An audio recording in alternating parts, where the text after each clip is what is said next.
The Passion of Jesus, according to St. Mark, beginning in the 14th chapter. It was 2 days before the Passover and the festival of unleavened bread.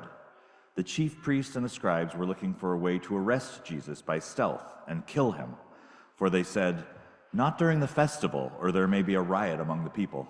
But while he was at Bethany in the house of Simon the leper, as he sat at the table, a woman came with an alabaster jar of very costly ointment of nard, and she broke open the jar and poured the ointment on his head.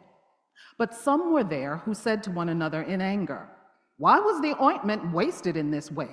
For this ointment could have been sold for more than 300 denarii and the money given to the poor." And they scolded her. But Jesus said, "Let her alone. Why do you trouble her? She has performed a good service for me.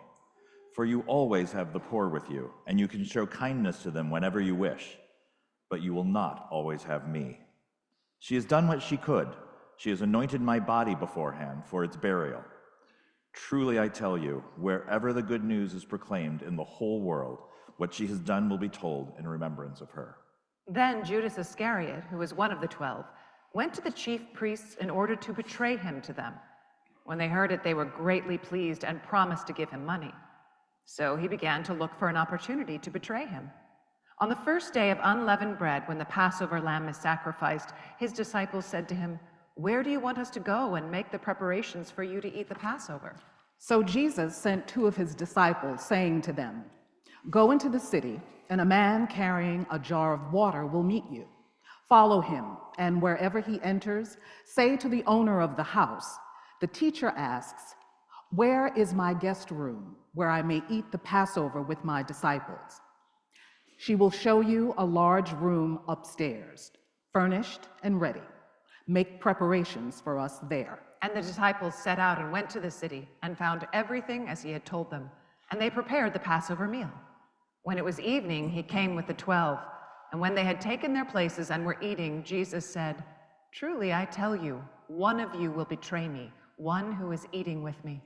They began to be distressed and to say to him one after another, "Surely not I." He said to them, "It is one of the 12, one who is dipping bread into the bowl with me. For the Son of Man goes as it is written of him. But woe to that one by whom the Son of Man is betrayed. It would have been better for that one not to have been born." While they were eating, he took a loaf of bread, and after blessing it, he broke it, gave it to them, and said, "Take, this is my body." Then he took a cup, and after giving thanks, he gave it to them, and all of them drank from it. He said to them, "This is my blood of the covenant, which is poured out for many. Truly, I tell you, I will never again drink of the fruit of the vine until that day when I drink it new in the kingdom of God." When they had sung the hymn, they went out to the Mount of Olives. And Jesus said to them, "You will all become deserters. For it is written, 'I will strike the shepherd, and the sheep will be scattered.' But after I am raised up, I will go before you to Galilee." Peter said to him, "Even though all become deserters, I will not." Jesus said to him, "Truly I tell you, this day, this very night, before the cock crows twice, you will deny me 3 times." But he said vehemently, "Even though I must die with you, I will not deny you." And all of them said the same. They went to a place called Gethsemane, and he said to his disciples, "Sit here while I pray." He took with him Peter and James and John and began to be distressed and agitated, and said to them, "I am deeply grieved, even to death. Remain here and keep awake." And going a little farther, he threw himself on the ground and prayed that, if it were possible, the hour might pass from him. He said, "Abba, Father, for you all things are possible. Remove this cup from me. Yet not what I want, but what you want." But he came and found them sleeping. And he said to Peter, "Simon, are you asleep? Could you not keep awake 1 hour?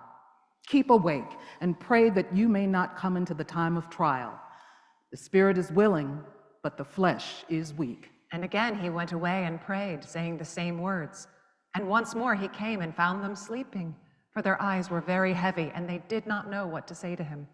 He came a 3rd time and said to them, "Are you still sleeping and taking your rest?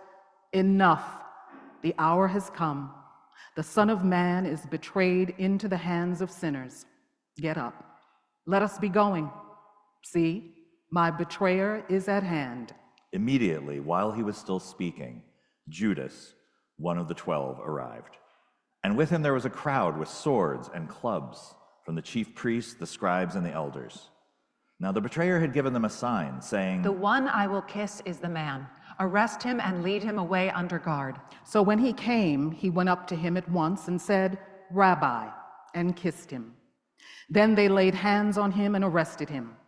But one of those who stood near drew his sword and struck the slave of the high priest, cutting off his ear.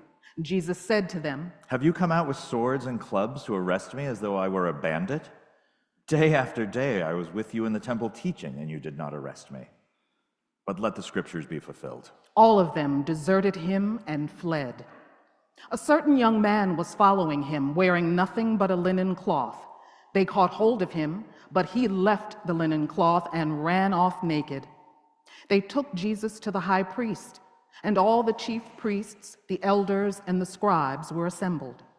Peter had followed him at a distance, right into the courtyard of the high priest, and he was sitting with the guards, warming himself at the fire. Now the chief priests and the whole council were looking for testimony against Jesus to put him to death, but they found none. For many gave false testimony against him, and their testimony did not agree. Some stood up and gave false testimony against him, saying, "We heard him say, 'I will destroy this temple that is made with hands, and in 3 days I will build another not made with hands.' But even on this point their testimony did not agree." Then the high priest stood up before them and asked Jesus, "Have you no answer? What is it that they testify against you?" But he was silent and did not answer. Again the high priest asked him, "Are you the Messiah, the Son of the Blessed One?" Jesus said, "I am. And you will see the Son of Man seated at the right hand of the power, and coming with the clouds of heaven." Then the high priest tore his clothes and said, "Why do we still need witnesses? You have heard his blasphemy. What is your decision?" All of them condemned him as deserving death. Some began to spit on him, to blindfold him, and to strike him, saying to him, "Prophesy." The guards also took him over and beat him. While Peter was below in the courtyard, one of the servant girls of the high priest came by. When she saw Peter warming himself, she stared at him and said, "You also were with Jesus, the man from Nazareth." But he denied it, saying, "I do not know or understand what you are talking about." And he went out into the forecourt. Then the cock crowed. And the servant girl, on seeing him, began again to say to the bystanders, "This man is one of them." But again he denied it. Then after a little while, the bystanders again said to Peter, "Certainly you are one of them, for you are a Galilean." But he began to curse, and he swore an oath, "I do not know this man you are talking about." At that moment, the cock crowed for the second time. Then Peter remembered that Jesus had said to him, "Before the cock crows twice, you will deny me 3 times." And he broke down and wept. As soon as it was morning, the chief priests held a consultation with the elders and scribes and the whole council. They bound Jesus, led him away, and handed him over to Pilate. Pilate asked him, "Are you the king of the Jews?" He answered him. "You say so." Then the chief priests accused him of many things. Pilate asked him again, "Have you no answer? See how many charges they bring against you." But Jesus made no further reply, so that Pilate was amazed. Now at the festival, he used to release a prisoner for them, anyone for whom they asked. Now a man called Barabbas was in prison with the rebels who had committed murder during the insurrection. So the crowd came and began to ask Pilate to do for them according to his custom. Then he answered them, "Do you want me to release for you the king of the Jews?" For he realized it was out of jealousy that the chief priests had handed him over. But the chief priests stirred up the crowd to have him release Barabbas for them instead. Pilate spoke to them again. "Then what do you wish me to do with the man you call the king of the Jews?" They shouted back, "Crucify." "Crucify!" Crucify him! Pilate asked them, "Why? What evil has he done?" But they shouted all the more, "Crucify him." So Pilate, wishing to satisfy the crowd, released Barabbas for them. And after flogging Jesus, he handed him over to be crucified. Then the soldiers led him into the courtyard of the palace, that is, the governor's headquarters, and they called together the whole cohort. And they clothed him in a purple cloak, and after twisting some thorns into a crown, they put it on him. And they began saluting him, "Hail, King of the Jews!" They struck his head with a reed, spat upon him, and knelt down in homage to him. After mocking him, they stripped him of the purple cloak and put his own clothes on him. Then they led him out to crucify him. They compelled a passerby who was coming in from the country to carry his cross.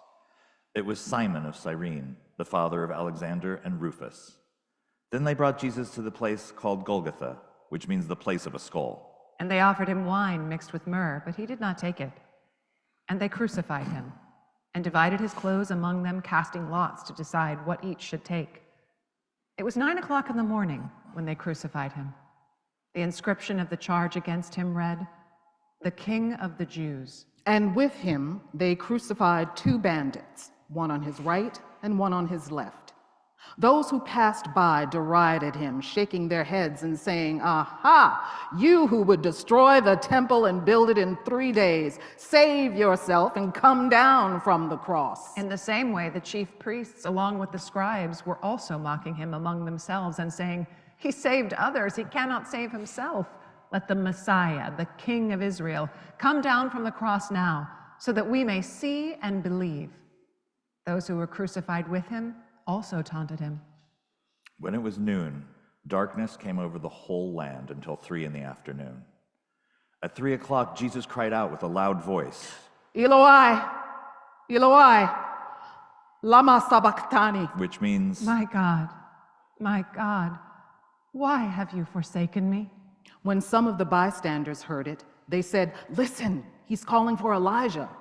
And someone ran, filled a sponge with sour wine, put it on a stick, and gave it to him to drink, saying, "Wait, let us see whether Elijah will come to take him down." Then Jesus gave a loud cry and breathed his last. and the curtain of the temple was torn in 2, from top to bottom. And the centurion who stood facing him saw that in this way he breathed his last. He said, "Truly, this man was God's son."